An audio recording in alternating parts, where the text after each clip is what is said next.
तो hello everyone. आज की जो हमारी क्लास है वो 8th नंबर की है। ठीक है, अभी तक हम लोगों ने 7 क्लासेस पूरी कर चुके हैं, जिनमें 70 क्वेश्चन कंप्लीट हो गए। तो जिस हिसाब से मेरे गुड नाइट क्लास हमने नाम दिया है, उस हिसाब से हम लोग रोज रात 11 बजे अभी इस क्लास में आते हैं, है ना। और अधिकतर लोग जो है वीडियो को 2 मिनट तक देखते हैं, उसके बाद वो छोड़ देते हैं। तो समझ जाइए कि जो भी 2 मिनट तक वीडियो देख नहीं पा रहे हैं, वो उस भीड़ तंत्र से अभी भी दूर है ना। वो भीड़ तंत्र का हिस्सा है, कोई सफलता की राह में नहीं है। क्योंकि ये ऐसी पीवाईक्यू की सीरीज चलाई जा रही है जो कि बहुत इंपॉर्टेंट टेस्ट सीरीज है। सोने से पहले अगर इसे देखा जाए तो डेली का मूल्यांकन हो जाता है। ठीक है, तो चलिए, जो अभी लोग देख रहे हैं कंसिस्टेंटली, जो इतने लोगों से पूरा डिसिप्लिन के साथ इस क्लास को फॉलो कर रहे हैं, तो उनके लिए हम कुछ प्रयास करते हैं। ठीक है, और अब मिलकर हम लोग सिलेक्शन तक की जर्नी को पूरा करते हैं। ठीक है, तो चलिए आइए श्लोक। आज का पहला क्वेश्चन है 71 कि निम्नलिखित कथनों पर विचार कीजिए। पहला है, भारत के संविधान का अनुच्छेद जो 76 है, वो भारत के न्यायवादी पद के हेतु प्रदान करता है। दूसरा है, भारत के सॉलिसिटर जनरल को निजी कानून प्रैक्टिस करने से प्रतिबंधित नहीं किया गया। ठीक है, उपरोक्त में से हमें क्या करना है, सही कथन का जवाब देना है। ठीक है, सही कथन का हमें क्या करना है, जवाब देना है। ठीक है, तो हम आंसर की बात करें तो जैसा कि बोला गया है, पहला कि संविधान में अनुच्छेद जो है 76 जो है वो महान्यायवादी के लिए प्रदान किया गया है, तो बिल्कुल सही बात है, पहला नंबर। दूसरा है कि सॉलिसिटर जो है निजी कानून प्रैक्टिस से प्रतिबंधित नहीं किया गया है, तो ये भी एकदम सही किया गया।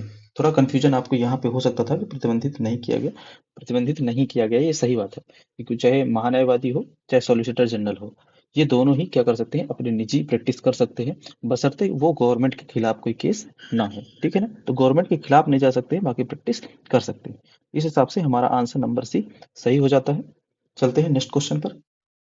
ठीक है, नेक्स्ट क्वेश्चन है कि हाल ही में जल शक्ति मंत्रालय द्वारा वार्षिक भूजल गुणवत्ता रिपोर्ट 2024 जारी की गई, जिसके संदर्भ में निम्नलिखित कथनों पर विचार कीजिए। ठीक है, पहला है आर्सेनिक, दूसरा है यूरेनियम, तीसरा है फ्लोराइड, चौथा है नाइट्रेट। उपरोक्त में से कितने भू संदूषक हैं, भू संदूषक हैं। ठीक है, ये बताना है भू संदूषक का मतलब कितने ये मिनरल्स हैं जो जो भूमिगत जल को क्या कर रहे हैं, प्रदूषित कर रहे हैं। ठीक है, आप लोग अपना आंसर या तो अपने कॉपी में लिखिए या कमेंट करिए। उससे पहले हम थोड़ा सा इसके बारे में जान लेते हैं। ठीक है, कि कौन सा न्यूट्रिएंट, अभी ये बहुत इंपॉर्टेंट रिपोर्ट है, इसलिए थोड़ा सा इसमें चर्चा कर लेना जरूरी बनता है। ठीक है, तो आर्सेनिक की बात करें सबसे पहले हम, कि आर्सेनिक कहाँ पाया जाता है। तो आर्सेनिक जो है इस रिपोर्ट में कहा गया है कि जो गंगा और ब्रह्मपुत्र नदी है, ठीक है ना, जो गंगा और ब्रह्मपुत्र नदी है, यहाँ पर आर्सेनिक की मात्रा कुछ ज्यादा है। ठीक है, फिर बात करें यूरेनियम की। ठीक है, तो ये जो गंगा बेसिन का क्षेत्र है, ठीक है, इसके अंदर गंगा बेसिन का जो क्षेत्र है, ये दोनों के बेसिन का जो क्षेत्र है, इनके नीचे का जो भूजल है, उसमें जो है आर्सेनिक बहुत अधिक पाया जाता है। ठीक है, जैसे यूपी बिहार, ये इसका जो एरिया हो गया यहाँ पे, है ना, और पूर्वोत्तर में भी कुछ कुछ। हालांकि पूर्वोत्तर के दो राज्य ऐसे हैं, मणिपुर, है ना, सॉरी मणिपुर बोल रहा हूँ मैं, मिजोरम प्लस अरुणाचल प्रदेश। ठीक है ना, अरुणाचल प्रदेश, ठीक है, यहाँ पे 100% जो है, 100% जो वाटर भूजल का है वो शुद्ध है। ठीक है ना, 100% शुद्ध है। ठीक, एक और तथ्य रहा। फिर हम यूरेनियम की बात कर लेते हैं कि यूरेनियम कहाँ पे है। तो राजस्थान इसका सबसे बड़ा प्रदूषित प्रदेशों में से एक है। ठीक है, वहीं उसी से बगल में लगा हुआ कौन है, पंजाब। तो ये दो राज्य ऐसे हैं जो यूरेनियम इनके भूजल में बहुत ज्यादा पाया जाता है। ठीक है, फ्लोराइड की बात करें तो हरियाणा, हरियाणा और जो हमारा कर्नाटक है, हरियाणा और जो कर्नाटक है, यहाँ पे फ्लोराइड का बहुत ज्यादा प्रदूषण देखा गया। ठीक, वही नाइट्रेट की बात करें तो राजस्थान, राजस्थान में, है ना, तमिलनाडु में, साउथ में और महाराष्ट्र में, इन 3 राज्यों पर नाइट्रेट का प्रदूषण बहुत ज्यादा देखा गया है। ठीक है, तो पहला है आर्सेनिक, आर्सेनिक कहाँ पे है, गंगा ब्रह्मपुत्र बेसिन पर। यूरेनियम का प्रदूषण जो है वो राजस्थान पंजाब के एरिया पे है। ठीक है, नॉर्थ में। और फ्लोराइड का प्रदूषण जो है वो हरियाणा और आपके कर्नाटक पर।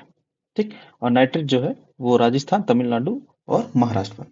ठीक है, तो इनमें कौन इसका हमारा आंसर क्या हो जाएगा कि चारों के चारों जो प्रदूषण है, ये हमारे भूमिगत जल को क्या करते हैं, प्रदूषित करते हैं। ठीक है, नेक्स्ट हमारा है, जो लोग बोलते हैं इसमें करंट अफेयर शामिल नहीं है, वो देखें, करंट का ही क्वेश्चन है, करंट का ही क्वेश्चन था वो, है ना। तो नेक्स्ट कि संसद द्वारा संविधान संशोधन विधेयक पारित करना आवश्यक नहीं है।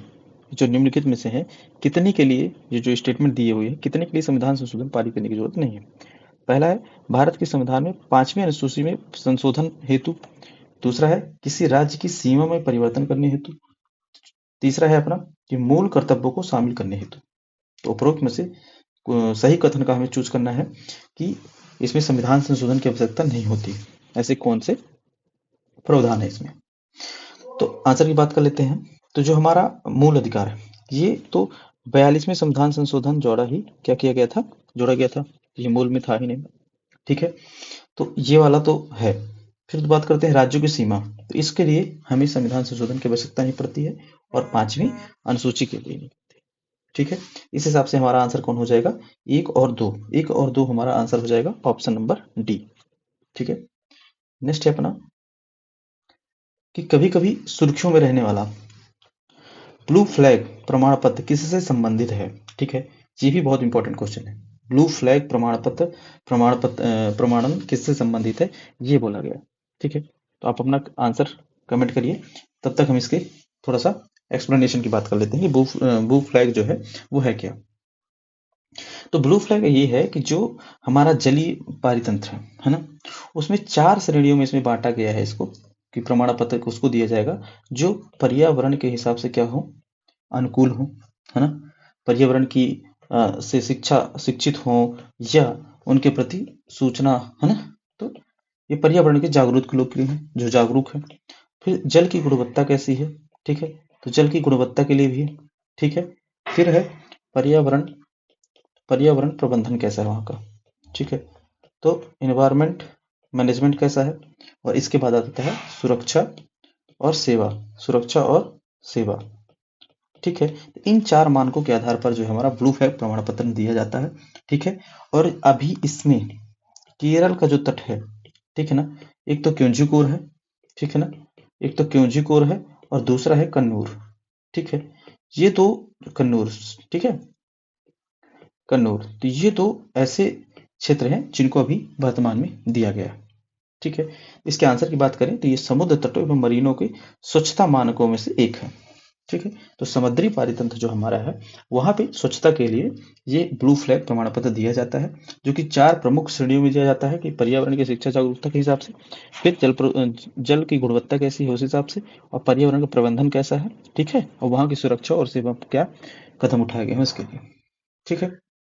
तो जो पूरा हमारा समुद्री तट है उसके संधारणीय विकास के लिए और स्वच्छता मानक को बनाए रखने के लिए ब्लू फ्लैग प्रमाण पत्र दिया जाता है, ठीक है। तो आंसर नंबर ए इसका हो जाएगा, ठीक है। नेक्स्ट है अपना निम्नलिखित में से संविधान की मूल संरचना के तत्व माने जा सकते हैं, ठीक है। सही उत्तर का आपको क्या देना है, जवाब देना है। पहला है कि संविधान की सर्वोच्चता, दूसरा है शक्ति का पृथक्करण, तीसरा है न्यायिक समीक्षा। तो इसका आंसर तो लगभग सभी लोग जानते होंगे। तो इसके तीनों के तीनों इसमें क्या है, मूल संरचना है, ठीक है। मूल संरचना आया किससे था, तो हम लोग पिछले क्लास में भी डिस्कस कर चुके हैं। केशवानंद भारती के 1973 के तहत मूल संरचना का सिद्धांत या मूल ढांचे का सिद्धांत दिया गया था, जिसके तहत कुछ महत्वपूर्ण हम देख लेते हैं कि मूल संरचना में कैसे शामिल किया गया है। तो उसमें जैसे आपकी संविधान की सर्वोच्चता हो गई, शक्ति का पृथक्करण हो गया और न्यायिक समीक्षा हो गई, है ना। इसके बाद हमारा हो गया आपका संसदीय संघीय स्वरूप, हमारा जो है हमारे संविधान का संघीय स्वरूप हो गया, है ना। हमारे संविधान का स्वरूप हो गया। इसके बाद हम स्वतंत्र एवं निष्पक्ष निर्वाचन आयोग हो गया, ठीक है। निर्वाचन हो गया, निष्पक्ष आयोग नहीं, सॉरी, निर्वाचन, है ना। स्वतंत्र एवं निष्पक्ष निर्वाचन हो गया, है ना। इसके बाद और क्या है, व्यक्ति की स्वतंत्रता एवं गरिमा, व्यक्ति की स्वतंत्रता एवं उसकी गरिमा, ठीक है। तो ये हो गया मूल ढांचा, है ना। तो ऐसे ही समय समय पर जो हमारा सुप्रीम कोर्ट है वो मूल ढांचा डिसाइड करने का उसी को है, मूल ढांचा ये है कौन नहीं है ना। एक और इम्पोर्टेंट हो गया जैसे अपना लोकतांत्रिक जो हमारा प्रस्तावना में जो दिया गया है ना, मूल्य हो गया, लोकतांत्रिक मूल्य हो गया, गणतांत्रिक हो गया, है ना, गणतांत्रिक हो गया, ठीक। तो इस ये जो हमारे हैं क्या है, मूल ढांचे के संरचना के तत्व माने जाते हैं, ठीक है। इसका निर्धारण कौन करता है, तो सुप्रीम कोर्ट इसका निर्धारण करता है, ठीक। चलिए नेक्स्ट क्वेश्चन है अपना कि हाल ही में किस देश ने नेंगचू वन याद रखिएगा, बहुत इंपॉर्टेंट क्वेश्चन है, करंट अफेयर में भी बहुत चर्चा में रहा है कि नेंगचू वन क्या है। ठीक है, नेंगचू वन नामक विश्व की सबसे बड़ी वायु संपीड़ित अ, विश्व की सबसे बड़ी संपीड़ित वायु ऊर्जा भंडार परियोजना शुरू की गई है। तो किस देश ने शुरू की है, हमें ये बताना है। ठीक है, तो जैसा कि इसके नाम से ही हमें पता चलता है कि निंगचू, ये चाइनीज टाइप का नाम ही है, ये तो जापानी हो सकता है, ये तो चाइनीज हो सकता है ना। तो इस हिसाब से अपना आंसर जो हो जाएगा वो हो जाएगा चाइना। ठीक है, तो चाइना ने अभी विश्व की तीसरी सबसे बड़ी जो वायु संपीड़ित भंडार योजना परियोजना चला रहा है। ठीक है, इसमें इसमें होता क्या है कि जो भूमिगत जो गुहाएं होती है वहां पे वायु को संपीड़ित करके मतलब प्रेशराइज करके एकत्र कर लिया जाता है, उसको भंडारण कर लिया जाता है। और जब कभी भविष्य में उनको ऊर्जा की जरूरत होती है, मतलब विद्युत बनाने की, विद्युत की कमी जरूरत होती है, तो वहां से ये वायु को संपीड़न से जो रहती है इकट्ठा किए हुए, उससे फिर ये विद्युत बनाने का काम कर लेते हैं। ठीक है ना, तो अपनी विद्युत आवश्यकताओं को पूरा कर सकते हैं। ठीक है ना, ठीक, विद्युत आवश्यकताओं को पूरा कर सकते हैं वायु संपीड़न से। ठीक, नेक्स्ट, तो याद रखिएगा कि कौन सा है, चेंगचू वन। ठीक है ना, चेंगचू वन ये संपीड़ित वायु की एक वो है। ठीक, नेक्स्ट है हमारा कि संविधान के आर्टिकल 360 के तहत वित्तीय आपातकाल की घोषणा करने की शक्ति निम्नलिखित में से किसमें निहित है। ये सभी कोई जानता होगा कि राष्ट्रपति में निहित है। ठीक है, आप कमेंट करके बताइएगा कि ये जो शक्ति निहित है इसको अधिकतम कितने कितने अवधि तक रखा जा सकता है ना। वित्तीय आपातकाल लगाया जा सकता है अवधि तक, और कितने बार लगाया गया है अभी तक में। ठीक है, कितने बार लगाया गया है। ठीक, वित्तीय आपातकाल ध्यान से देखिएगा कितने बार लगाया गया है और इसकी अधिकतम अवधि क्या है, ये आपको कमेंट करके बताना है। अगर आप यूपीएससी की सीरियस तैयारी कर रहे हैं तो आपके लिए ये एक रिस्पॉन्स बनता है कि आप इस क्लास में बढ़ चढ़ कर हिस्सा लें, क्योंकि इसमें कोई फालतू की चीजें नहीं दिखाई जा रही है ना, कोई झूठा मोटिवेशन नहीं दिया जा रहा है। इसमें ऐसे क्वेश्चन है, एक ऐसी टेस्ट सीरीज है जो कि हम कॉपीराइट के नियमों के तहत नहीं बोल सकते उसका नाम, लेकिन ये बहुत अच्छी टेस्ट सीरीज है जो कि यूपीएससी का ऐसा कोई बंदा नहीं होगा जो इस टेस्ट सीरीज को दिए बिना यूपीएससी में गया हो या क्वालिफाई किया हो, है ना। तो आप लोग इतनी अच्छी सीरीज को अगर रिस्पॉन्स नहीं देंगे तो फिर क्या ही कहना, है ना। चलिए नेक्स्ट क्वेश्चन की हम बात कर लेते हैं। 78 में है कि भारतीय संविधान सभा के संदर्भ में राज्य समिति राज्यों के समझौता करने वाली समिति राज्य समिति राज्यों को समझौता कराने वाली समिति जो थी, तो उसकी अध्यक्षता निम्नलिखित में से किसने किया था। तो जब संविधान सभा में राज्य समिति की अध्यक्षता किसने की थी, हमें ये बताना है। ठीक है, ये ऐसे क्वेश्चन नहीं है जो किसी न किसी एग्जाम में न पूछे जाते हैं, है ना। हर एग्जाम में इस टाइप के क्वेश्चन पूछे जाते हैं। चलिए आप लोग इसका आंसर दीजिए राज्य समिति का। उससे पहले हम थोड़ा सा डिस्कस कर लेते हैं और भी जो इम्पोर्टेंट समितियां। ठीक है, तो एक होती है संघीय समिति, बनी थी उस समय। ठीक है ना, तो संघीय संविधान समिति जो थी, संविधान समिति, ठीक है ना, संघीय संविधान समिति और राज्य समिति। ठीक है, राज्य समिति और एक और है, एक कौन सी है, और संघ शक्ति समिति। ठीक है ना, इन तीनों के ही अध्यक्ष वही थे जो आपको आंसर में देना है। ठीक, इसको हम लास्ट में बताएंगे, इससे पहले कुछ और समितियां जान लेते हैं। ठीक है, तो एक इंपॉर्टेंट समिति थी आपकी प्रक्रिया समिति। कौन सी, प्रक्रिया समिति। अगर ये आपको इस टाइप के फैक्ट नहीं याद आ रहे हैं तो आपका स्टैटिक बहुत कमजोर है ना। फिर भी हम इसमें बात कर लेते हैं। ठीक है, संचालन समिति। अब ऐसे फैक्ट अगर रिवीजन होते रहेंगे तो आपको भूलेगा नहीं। ठीक, आप लोग इसको ये है कि 2 मिनट देखें इसके बाद निकल लेते हैं, है ना। चलिए, तो जो संचालन समिति और प्रक्रिया समिति थी, ये कौन, इसके अध्यक्ष कौन थे। तो इसके अध्यक्ष जो अपने थे जो हमारे प्रथम राष्ट्रपति रहे हैं, कौन, डॉक्टर राजेंद्र प्रसाद जी। ठीक है, ठीक है, राजेंद्र प्रसाद जी थे। अब इसके आंसर की बात कर लेते हैं, तो इसका आंसर होगा जवाहरलाल नेहरू, है ना। तो जवाहरलाल नेहरू 3 समितियों के क्या थे, अध्यक्ष के रूप में अध्यक्षता की थी। कौन कौन सी थी, एक तो संघीय संविधान थी, फिर राज्य की समिति थी और संघ शक्ति समिति। तो ये 3 समिति जवाहरलाल की याद कर लीजिएगा। इसके बाद प्रक्रिया समिति और संचालन समिति जो थी वो राजेंद्र प्रसाद जी की थी। ठीक है, और एक और इम्पोर्टेंट समिति थी, वो थी प्रांतीय समिति। कौन सी समिति? प्रांतीय समिति। तो ये प्रांतीय समिति के को कौन था? तो सरदार साहब थे, ठीक है ना, सरदार पटेल जी। ठीक है, सरदार पटेल जी एक और इम्पोर्टेंट समिति के अध्यक्ष थे, वो थी फंडामेंटल राइट, है ना, अल्पसंख्यकों के लिए जो बनाई गई थी, है ना, अल्पसंख्यकों के लिए बनाई गई थी फंडामेंटल राइट जो थी, और भी अन्य लोगों के लिए जो भी था, तो इनके भी अध्यक्ष थे कौन? सरदार पटेल। लेकिन इनके उपाध्यक्ष बनाए गए थे फंडामेंटल राइट के और अल्पसंख्यकों के लिए, ठीक है ना। तो ये इन समितियों के कौन अध्यक्ष थे, ये आप हमें कमेंट बॉक्स में बताएंगे, आपकी जवाबदारी, ठीक है। क्योंकि मुझे उम्मीद है कि अभी तक वो सीरियस एस्पिरेंट ही बच्चे होंगे जो एग्जाम को बहुत अच्छे से देने वाले हैं, है ना, जो पढ़ाई ढूंढते हैं, ठीक है। तो हमारा ये क्वेश्चन नेक्स्ट वाला है कि निम्नलिखित में से कौन सा भारत शासन अधिनियम 1935 में उल्लेखित अनुदेशों के समान है, ठीक है, अनुदेशों के समान है। याद रखिएगा जो हमारा भारत शासन अधिनियम 1935 था, उसमें जो उल्लेखित अनुदेश थे उसके समान कौन है? तो ऑप्शन ए है कि प्रस्तावना है, या मूल अधिकार है, या समवर्ती सूची है, या राज्य के नीति निर्देशक तत्व है। तो इन चार ऑप्शनों में से क्या होगा, है ना। तो हम आंसर की बात करें तो जो हमारा अनुदेशों के समान था वो था डीपीएसपी, राज्य के नीति निर्देशक तत्व जो थे वो हमारे 1935 के अधिनियम से लिया गया था, है ना। और ये कथन किसने कहा था कि जो 1935 के अनुदेशों के समान है, डीपीएसपी, डीपीएसपी एसपी, है ना। तो ये अनुदेशों के समान है, किसने कहा था? तो अंबेडकर साहब ने कहा था, ठीक है ना, अंबेडकर साहब ने कहा था। ये भी पूछ सकता है क्वेश्चन, ठीक है। आप क्वेश्चन का देख कर अनुमान लगा रहे होंगे कि कितने इंपॉर्टेंट क्वेश्चन है। जो पीवाईक्यू देखता होगा या टेस्ट सीरीज लगाता होगा तो उसे अनुभव होगा। एक और अच्छा फैक्ट जिसमें लगभग आप लोग अभी गलत ही करेंगे, ठीक है। तो संयुक्त राज्य लोक सेवा आयोग JSPPSC, ठीक है ना, ठीक है ना, ज्वाइंट सिविल सर्विस है, ठीक है। तो इसके बारे में हमें बताना है। पहला कथन है कि यह एक संवैधानिक निकाय है। दूसरा है कि सदस्यों का कार्यकाल 6 वर्ष या 62 वर्ष की आयु होता है, जो भी पहले होता हो, ठीक है। इसकी वार्षिक रिपोर्ट जो है वो राष्ट्रपति को अपनी वार्षिक रिपोर्ट प्रस्तुत करते हैं। हमें यहाँ पे सही नहीं बताना है, कौन सा सही नहीं है, ठीक है। अब आप लोग ऐसे क्वेश्चन को देख के अपना मूल्यांकन खुद ही कर लीजिएगा कि आपकी किस मतलब पोजीशन पर हैं आप, ठीक है ना।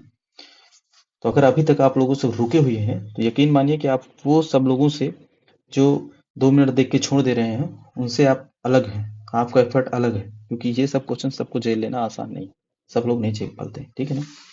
आप लोग झेल रहे हैं मतलब आप लोग के पास डेडिकेशन है इसके प्रति, ठीक है। तो इसके आंसर की हम बात करें तो पहली बात हम कर लें, अब अपना आंसर आप लोग खुद मैच कर लीजिए क्या है। तो ये JSPSC जो है ना, ये 2 या 2 से अधिक राज्य, जब 2 या 2 से अधिक राज्य ये संसद से हमारे अनुरोध करते हैं कि हमारे लिए एक जॉइंट पीसीएस बना दीजिए। जैसे कि आप लोगों ने देखा होगा बीपीएससी हो गया, यूपी पीसीएस हो गया, है ना, यूपी पीसीएस हो गया, एमपी पीसीएस हो गया। तो ये तो सब अपना अलग-अलग बना के रखे हैं, ठीक है ना, पीसीएस। लेकिन अब यहाँ पे बोले कि बिहार वाले बोले और यूपी वाले बोले, बिहार वाले, है ना, प्लस यूपी वाले अगर बोले कि नहीं हमारे लिए एक ही बना दीजिए, एक ही मतलब पीसीएस बना दीजिए, आयोग बना दीजिए, तो वो हो जाएगा क्या, संयुक्त संयुक्त राज्य लोक सेवा आयोग, ठीक है ना। तो ये जो पीसीएस हैं प्लस यूपीएससी, ये इन सभी को प्रावधान तो संविधान में है, ये तो संवैधानिक है। अच्छा, अब ये किस आर्टिकल में है, ये आप लोग थोड़ा बता दीजिएगा, है ना। फिर भी मैं ही बता देता हूँ, चलिए छोड़िए।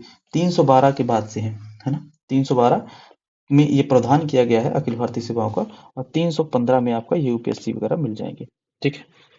अब जो JSPSC है, ये जो है ये हमारी मतलब कोई संविधान का हिस्सा नहीं थी। इसे बाद में जब मतलब राज्यों को जरूरत के अनुसार तो संसद ने इसका निर्माण किया था। तो जो संसद जिससे निर्मित करती है उसे सांविधिक संस्था बोला जाता है, ठीक है ना। उसे क्या बोला जाता है? सांविधिक संस्था बोला जाता है। तो इस हिसाब से ये वाला पहला आंसर गलत हो जाता है। दूसरे की बात करें कि इसका कार्यकाल जो 6 वर्ष और 62 वर्ष होता है, ये बिल्कुल सही है, ठीक है। इनकी नियुक्ति कौन करते हैं? इनकी नियुक्ति जो होती है वो राष्ट्रपति करते हैं, ठीक है ना। तो राष्ट्रपति इनकी क्या करते हैं? नियुक्ति करते हैं इनके सदस्यों और अध्यक्ष की, ठीक है। एक और तथ्य यहाँ पे है कि इनकी वार्षिक रिपोर्ट जो है राष्ट्रपति के लिए प्रस्तुत की जाती है। तो ये गलत है, क्योंकि राष्ट्रपति के लिए प्रस्तुत नहीं की जाती है, बल्कि यहाँ पे राज्यपाल के लिए प्रस्तुत की जाती है। ठीक है, तो इतने सारे इसके फैक्ट थे। ठीक, अब हमारी वीडियो थोड़ी सी लंबी हो जाती है, क्योंकि हम डिटेल में इसका एनालिसिस करते हैं।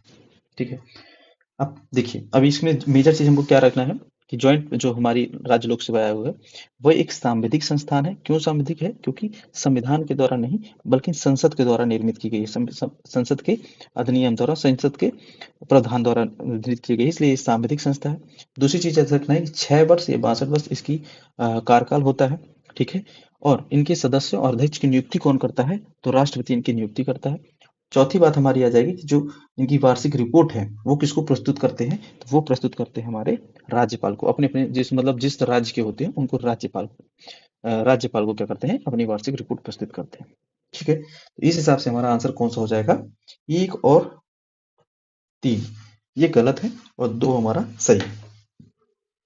तो जो लोग अभी तक इस वीडियो को देख रहे हैं, झेल रहे हैं मुझे, उनके लिए ये उम्मीद है कि जो 2026 में पीटी होने जा रहा है 24 मई को जो पीटी होने जा रहा है, उसमें आप लोग का रिजल्ट आप लोग खुद देख लीजिएगा। आप एक बार रिमाइंड करके देखिए, नया साल शुरू होने वाला है, न्यू ईयर है। आज हम दिसंबर के लास्ट दिन में चल रहे हैं, शायद आज 31 तारीख ही है। हाँ, आज हम 2025 का लास्ट है। ठीक है, तो आज हम 2025 के लास्ट में यहाँ चल रहे हैं। 2025 का यहाँ पे आज लास्ट हो रहा है। ठीक है, तो आप लोग कुछ अपने अंदर करिए। ठीक है, इस टाइप की जो सीरीज है, मैं नहीं कहता कि मेरी वीडियो है इसलिए आप लोग प्रचार करिए, लेकिन जो इस टाइप की सीरीज चला रहे हैं उनका सपोर्ट करिए, जिससे कि एक अच्छा कंटेंट मिल सके। सोचिए, आप पूरा दिन पढ़ते हैं, ठीक है, और हर सब्जेक्ट तो पढ़ते नहीं होंगे, एक ही सब्जेक्ट कोई पढ़ते होंगे, ज्योग्राफी, पॉलिटी, इकोनॉमी, जो भी एक पढ़ते होंगे, लेकिन इसमें आप रिवीजन कर लेते हैं 10 क्वेश्चंस का, और फुल एनालिसिस हो जाता है, तो आपकी जो भूली हुई चीजें हैं वो याद आ जाती है। तो अगर आप 10 मिनट नहीं दे सकते हैं अपनी लाइफ के लिए, तो कुछ नहीं कह सकता मैं। ठीक है, लेकिन जो अभी तक वीडियो देख रहे हैं उनको बहुत बहुत धन्यवाद। आप लोग अपने कैरियर के साथ बहुत डिसिप्लिन के साथ लगे हुए हैं, आप लोग को सक्सेस जरूर मिलेगी। तो इस 2025 के जाने की और नए साल की शुरुआत की आप सभी को बहुत बहुत बधाई। एडवांस में आप सभी को बहुत बहुत हैप्पी न्यू ईयर। तो ठीक है, आज हम लोग अब ये क्लास को समाप्त करते हैं। हम मिलेंगे न्यू ईयर को। ठीक है, तो अभी तक आप सभी को देखने के लिए अगेन बहुत बहुत धन्यवाद।